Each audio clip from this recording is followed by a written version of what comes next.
With the summer sizzle starting to fizzle, cooler heads are looking to lock in a wellness routine fit for the fall and beyond.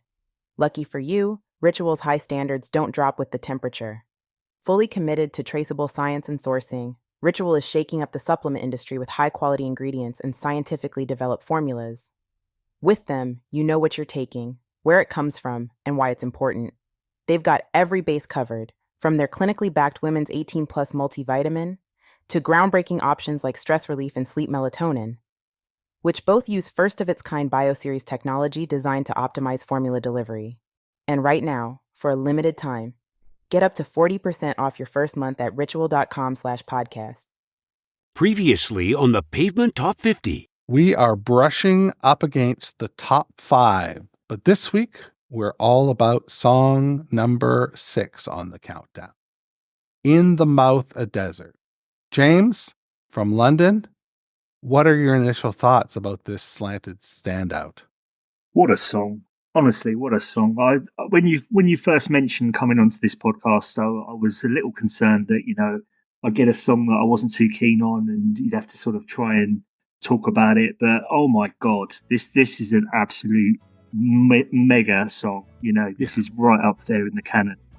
Hey, this is Westy from the rock and roll band Pavement, and you're listening to The Countdown. Hey, it's JD here, back for another episode of our Top 50 Countdown for seminal indie rock band Pavement. Week over week, we're going to count down the 50 essential Pavement tracks that you selected with your very own top 20 ballots. I then tabulated the results using an abacus and a 5'3" pole vaulter from Toadsuck, Arkansas. How will your favorite song fare in the rankings? You'll need to tune in to find out. So there's that. This week, I'm joined by Pavement superfan, Rohit from Mombai. Rohit, how the fuck are you doing, man? Pretty good. Nothing to complain about. Life's been good. Life's been swell. So just a bit of background. Rohit and I met in Portugal, and we saw the Primavera concert, the Pavement reunion concert there. But then the next day or 2 days later, we went to the castled city, which I forget the name of right now. Sintra. That's right. We went and toured around that place, climbed up all sorts of hills, and holy shit, remember that? Those cars that we were driving in felt like we were going to fall out. Yup. That was a fun day. Still imprinted in my head. Well, let's get right into it, Rohit. Talk to me about your Pavement origin story. How did you come into Pavement? Sure. So I think that memory is kind of etched in my mind because it's such a pivotal moment now that I look back. I believe it was in my dorm room, or as we call it here, my hostel room. Okay. I just made a new friend, someone who had just joined university, and we kind of hit it off over music. And I guess this was one of those things where you're like, okay, I think this guy, I can kind of call into my room now to kind of nerd out and stuff. I think he's passed the test. He knows his stuff. Maybe I can invite him over and maybe we can listen to some music and see what other weird stuff he's into. I gave him control of the aux and he kind of was cycling through his playlist.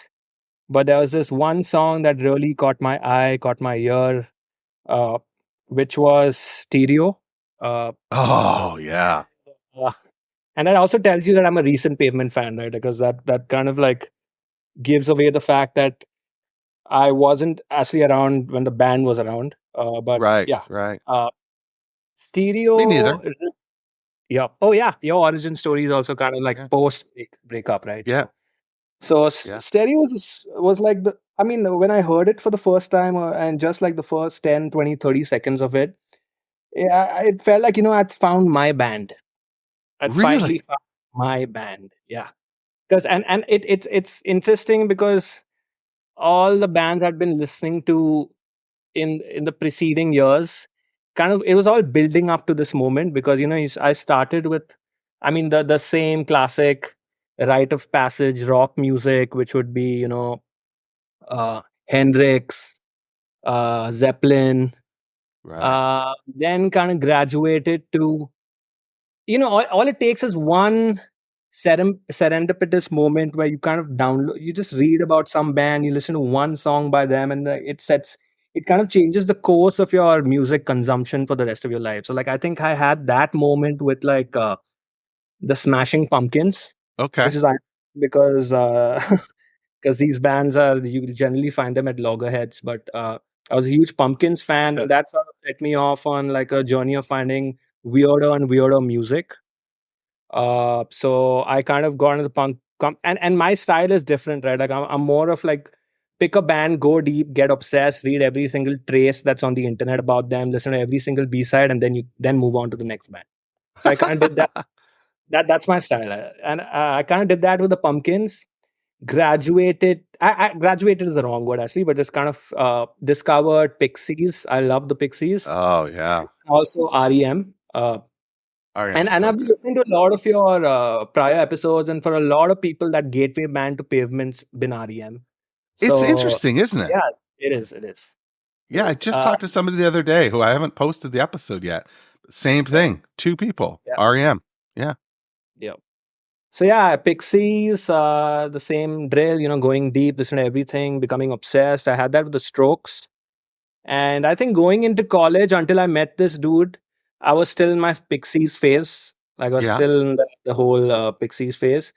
But I guess this was the next natural progression, right? Like the thing that was kind of missing to me was, I guess this is my first exposure to a band that seemed to not be taking itself seriously, It's right? Like yeah.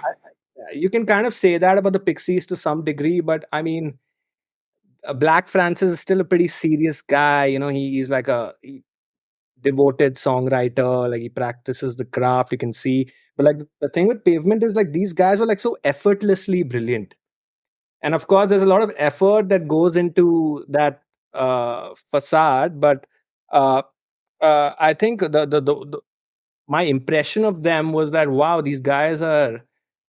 I don't even look like they're trying too hard, and yet they're able to churn out such beautiful, brilliant music. And another thing that kind of appealed to me about them, and you could say the same for all the other bands I'm listening to, but like especially this band, is that like it kind of tugs at emotions that are more complex than just the sad, angry, rage, lust, hate, that comes with the music you listen to when you're growing up or when you're young.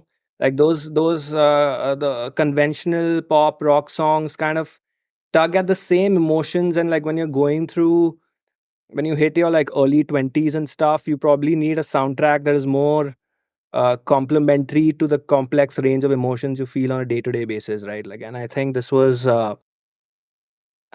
like a friend I was glad to like take on board on that ride, basically. So that's my origin story. Started with stereo, soon went into the rest of the album, Brighten the Yeah. Corners. So we went to Gold Sounds. I think Shady Lane, the hits. Like Yeah. I feel like anybody who's kind of getting introduced to this band at this age or in this time, this era, yeah, more often than not, you'd find these to be their gateway tracks. And I think so.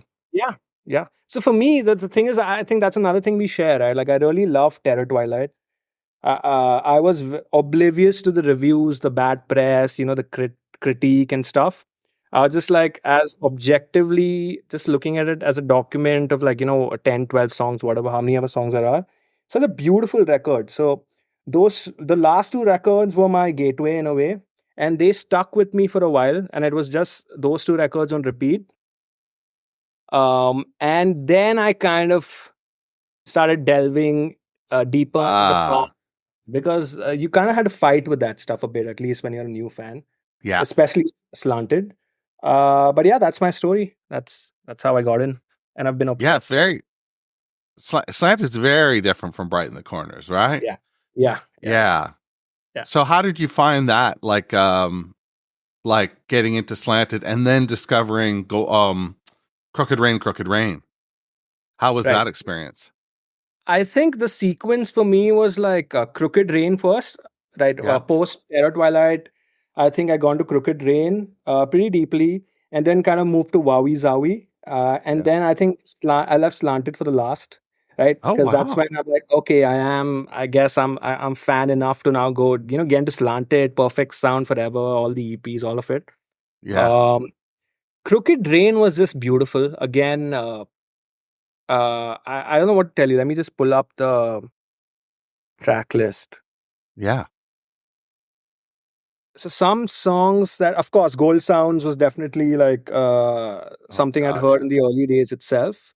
Brilliant. And the thing is, for me with Pavement, right, it's not just that I'm also a musician. Like, I've been playing the guitar for the past who know how long, maybe like 15 years now. It's been 15 years, right? So even for me as a guitarist, it was kind of refreshing to look to, like, kind of, and you only realize it when you try to pick up a song, right? Like, because it kind of right. seems like deceptively basic, like at least like some of the songs I got introduced to. But when you try to get into how he's written these songs, it's all different tunings. It's all like dad gad, it's all open A stuff. And that's when you realize, oh shit, this band is also a guitar band, Yeah. right? So uh Silence Kid, right? That's the first Silence Kid, of course, like iconic intro. Uh the thing with the song is and this is the thing with Pavement actually. You keep, after listening to a song, you keep asking yourself how a band that is so dissonant, where the vocals are so kind of all, at every second's about to go off rails, can still be so like touching and captivating and entertaining, right? Like, that's really like, it's like definitely something new. It was super new for me then when I kind of experienced this. That's what I felt too. It just felt like another world had been opened up, Right.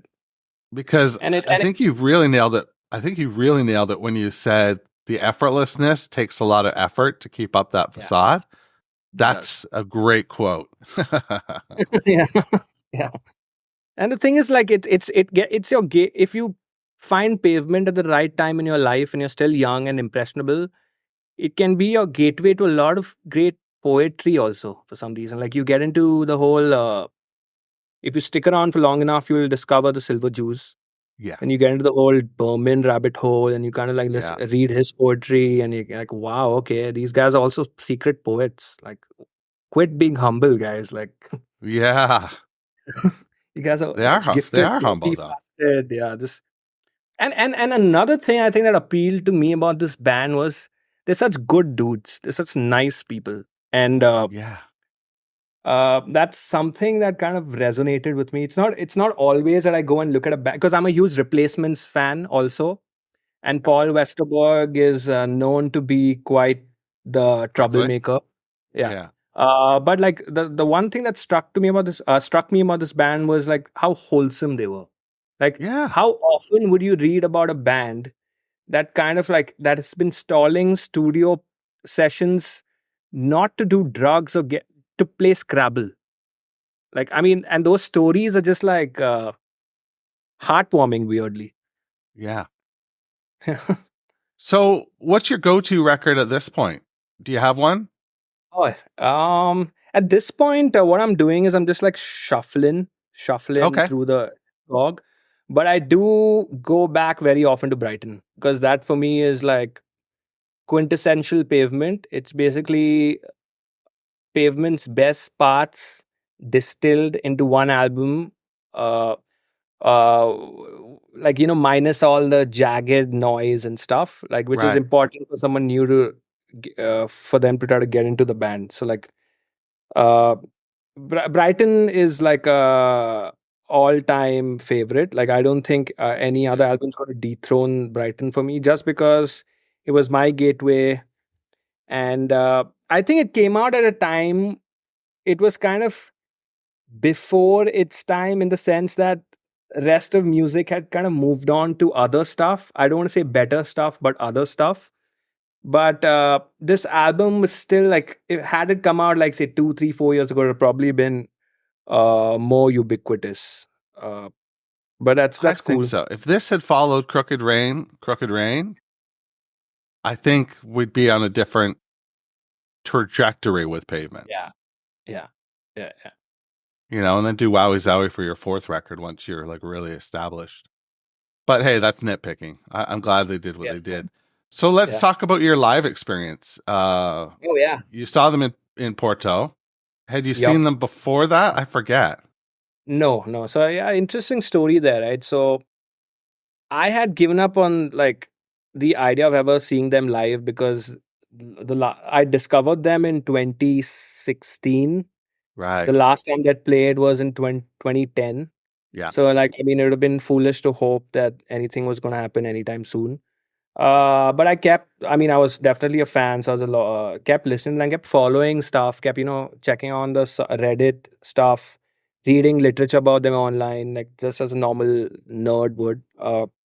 And one day, randomly, I think I saw a post on Twitter or Consequence of Sound, one of these two websites, announcing that Pavement's going to reunite again. Yes. And I was like, "Oh my god!" You can imagine, right? Like you're on the thick of your fandom, like the peak of your obsession with a band, and they've not been around for like close to a decade, and suddenly they reunite. So I think right then I went and booked the tickets, or maybe the next day. Uh, Thinking about the planning and stuff, I was leaving it for another time, but I had to like secure the tickets. So I Yeah. got the tickets secured, and then COVID hit and shat all over my plans, and it was still uncertain, right? So like, I think that what happened was they wanted as any festival would, right? They'd want you to hold on to your tickets, so the lineup kept snowballing over the years, like so that you don't like give your ticket away or claim a refund. So I think we skipped it for 1 year, then the next year, and then finally somehow we got to see them in 22, right? It was Yeah. 22. That's right. So it was a long time coming. It was a long time coming, and it was kind of a very happy ending, as you would know.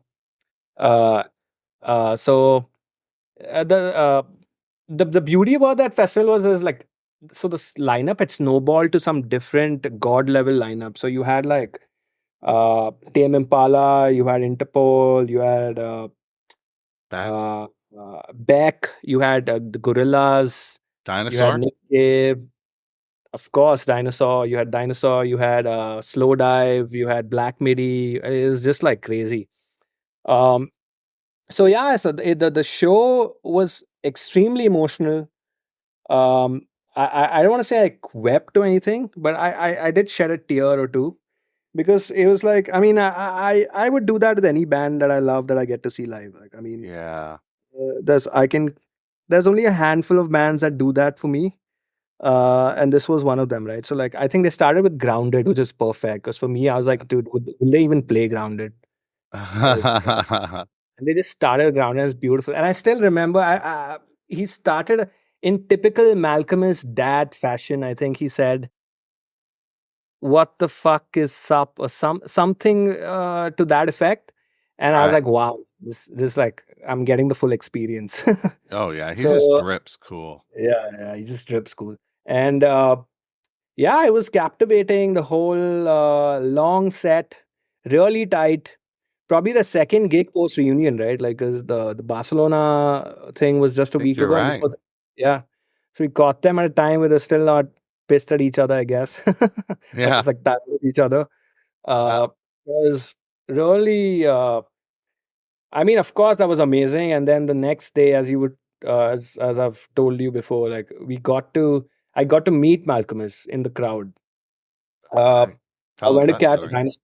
Yeah, I went to catch Dinosaur Junior, which is another weird story because I think this is one of the rare occasions where you'd see Dinosaur Junior play instruments that do not belong to them. Like J Oh, Mascis that's was right, like because they got stolen, right? they got stolen. I think they were stuck on an airport or something in transit. Oh, okay. So yeah, J Mascis was playing like this very unlike him. I think it was an Epiphone or something, and Lou was playing again a like very out of place looking at a bass, and yeah, and I turned to my left, and I'm like, oh shit! I'm like, I think I crapped my pants a little. Then, but I turned to my left, and I was like, should I do it? Should I be that annoying fan who goes and lingers around and then waits and keeps glancing to see if he's? And I said to myself, what, just go do it, because it's probably it's like God's sign or someone's sign of, I mean, making this a happy ending for you or something. So just go do it. Yeah. So I kind of like slunk away from my friends. They didn't know. I caught a glance and I quickly slunk out. You can't upset the prey in a way. Like you can't. That's right. But so I kind of like was waiting quietly, patiently. Even at that point, I was fine if it didn't happen. At least I got to see the back of his head. So I quickly took a bunch of photos of the back of his head. And he was standing with like Kim Gordon. I'm a Pretty huge fan of cool. again, huge Sonic Youth fan. So that was amazing to see the duo there. And they were just like covertly, just nonchalant, just chilling, enjoying the show, enjoying the band they grew up listening to. I mean, Dinosaur Jr. has been a huge influence for even Pavement. So yeah, I finally built up the courage to go and like tap him on the shoulder and quickly got a word in. Told him how I'm his biggest fan. He's probably heard that 50 times the same day before, but I said it anyway. Mhm. Took a quick photo with Kim Gordon, and yeah, and slunk out. I didn't want to overstay my welcome, so I just like slunk out from there. But that was really magical. Like I couldn't have asked for a better ending to that year. Icing on the cake, they say, right? Exactly. And Oh, of course, hanging out with you folks was also another massive highlight of that trip, because we've been that was friends cool. ever Yeah. since. Yeah. That's been good. Yeah. So what do you say we talk? We're into the top 5, Rohit. Damn. We're into the top 5. We're going to do number 5 today. Should we give that song a spin? Let's spin it. Hey, this is Bob Nastanovich from Pavement. Thanks for listening, and now on with a countdown.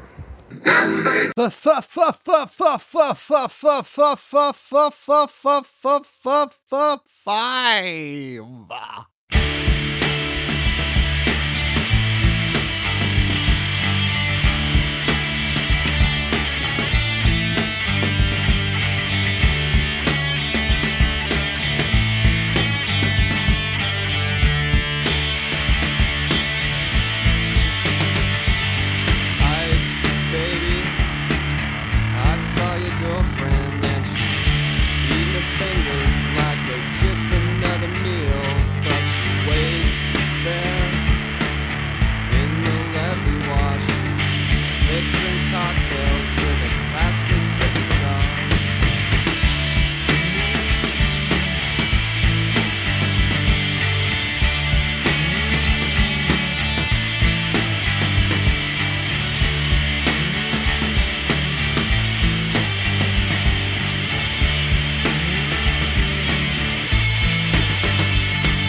This week on the show, we've cracked the top 5 with the first track off Slanted and Enchanted, the absolutely electric Summer Babe. Rohit, what are your initial thoughts about this song? This is definitely one of those songs that I kind of dismissed as too noisy or maybe even too basic, if I'm being honest. Yeah. But then, yeah, it grew on me. Now I love it because it's one of the same things, right? Like you kind of don't even. And I think there's another dimension to appreciating the band if you're a guitarist, because the stuff he does with his guitar, it's kind of not. You can't just. It's not obvious. It's non-obvious stuff. Like, so again, I got into like trying to pick this song up. It quickly dawned upon me that okay, this song is again one of those obvious sounding but not so obvious compositionally kind of songs. It's deceptive, right? Deceptive, yeah. Yeah. So I have this thing, so like as a musician, since I don't jam a lot with fellow musicians, I'm left my own devices most of the time. I try to like pack in as many parts, like individual parts, into like just my playing. So for example, I'll try to pack in the rhythm and the lead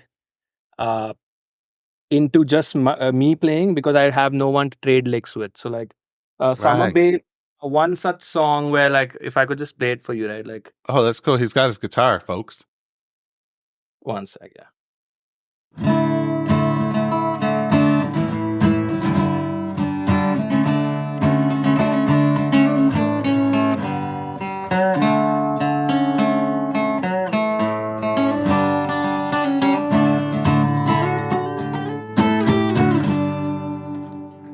So I Love it. love it. Whenever I'm bored, I kind of pick up my guitar, and my go-to, testing song, like the first Yeah. song you play is Summer Babe. Because I can test my rhythm out, I can test my finger picking out, I can test my lead stuff out. So it's definitely one of those songs that took a while for me to appreciate the beauty of. But now that I think of it, right, even beyond guitars, lyrically, I think he's inspired an entire generation to like use words like minerals in their songs. Like, who uses the word Yeah. minerals? Yeah, right? Who uses the word protein in their songs? Like, it's Not many people. so. And I'm so glad there's songs out there that have these words, because Yeah. sometimes you run out of words and it can't be the same cliched stuff. So, and it's very pop. It's three simple chords, and I think it's three simple chords throughout the song. Right? It's just D, A, and G throughout, Really? and it's still so riveting. Yeah. Huh. Throughout. Yeah. Like even for the chorus parts. Yeah. Oh, wow. And it's just him going ape shit on the leads. It's lovely. It's lovely. And the thing with Slanted is, right, if I was, and that's the beauty of Malkmus, how much, like, I mean, I can tell how much how much work has been put into these songs, right? It's not like you write these songs, I don't know what people infer, but these are not songs that you can rustle up in a day. No. There's a lot of thought been put into these songs, and he could have very easily been gone a bit easy on the fuzz and the noise, and like hiding it beneath layers of stuff and just laying it out there and having all the instruments like kind of shine in their full glory. But he still chose to mess around with it, obfuscate it, like kind of like there's some really good licks that are just like hidden beneath layers of noise. So like that kind of makes me respect him even more, right? Because he could have packaged it in a way that was not so hard on the ear, but he chose to keep it like stay true to his ideals or principles or whatever drove him to kind of uphold that lo-fi aesthetic and like put it out there. So that's pretty cool. It's just it's so fascinating for me to rewind like to 1992 in my head and just think about all the music I was listening to and how fucking different Summer Babe is from everything else that was out at that time. It's so different. Because of course I was not alive then, but like for me it was more of like it's like maybe he was a bit. It was a dig at all these grunge guys taking themselves too seriously or something. Like I kind of get that.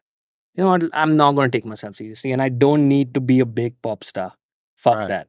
I think that was the attitude, and I think they kind of stuck with it throughout, right? Like they've been pretty s- stubbornly indie throughout their entire career, right? Like, and even in their heyday, right? Even when you see them perform at like the Tibetan independence thing, and they're sharing the bill with with massive bands, right? Pumpkins. You'd still see them, feature on like random alt compilations, like have open for random bands or play these very long tail niche venues. So like indie was definitely in their blood. Yeah. And it's like one of the few bands where they were not itching to go major. Right. They were Yeah. happy being indie throughout, and they were kind of like proud torchbearers of that, and they just like take and have people, and I don't know, just very grounded throughout, which is something I love about them. One of the only bands I can think from that era that didn't sign a major label deal. Like even Dinosaur signed a major label deal. Yep. And I find it hard to believe that they weren't approached by any labels. Like it. Oh, I think they were. But they like SM really appreciated Matador and Yeah. what they were proposing to do. I think at the time he said he went with them because they had a fax machine. It sounds very SM. Thank you. So what do you think? Is Summer Babe it's in the top 5, it's number 5. Is it properly rated? Is it overrated to you? Is it underrated? Now I realize we're recording this in April and this is going to play in November. And you don't know the rest of the songs. So it makes it very difficult for you to, make this assertion. But I'm just wondering if you have any opinions on that.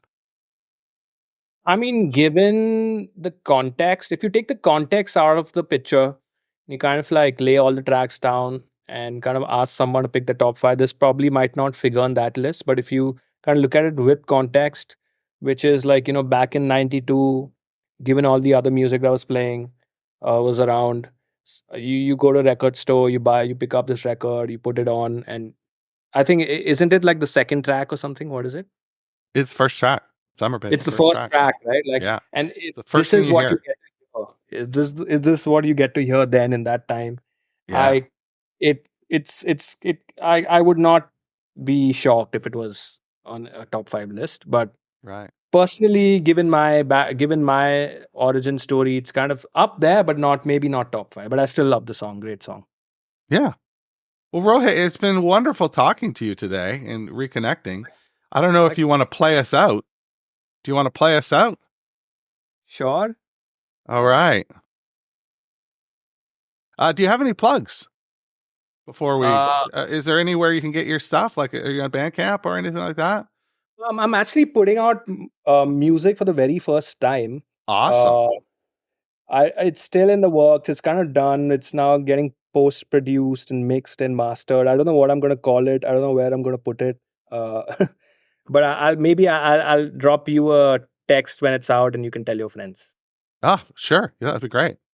You know what I think? I think I'm calling the project Grand Electric. So like, Oh, I in love case it. you this, go ahead and Google Grand Electric, and maybe you might have to scroll through a bunch of pages because I might not be on top. But yeah, Right. By November, you will be. By November, you will be. fingers And crossed. one last question for you: are you going to submit a song for the pod list this year? Sure, yeah, I do have some up my sleeve. Sure. Oh, that would be awesome. Yeah. All right. So this is Rohit from Mumbai playing us out. Don't forget, everybody, wash your goddamn hands.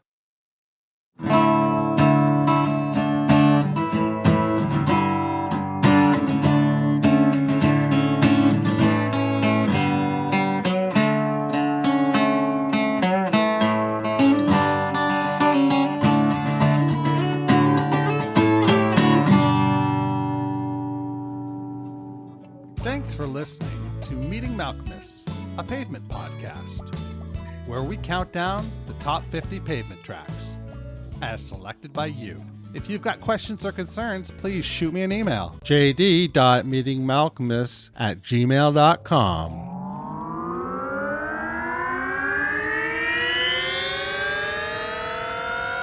To podcasts and such. With the summer sizzle starting to fizzle, cooler heads are looking to lock in a wellness routine fit for the fall and beyond. Lucky for you, Ritual's high standards don't drop with the temperature. Fully committed to traceable science and sourcing, Ritual is shaking up the supplement industry with high-quality ingredients and scientifically developed formulas. With them, you know what you're taking, where it comes from, and why it's important.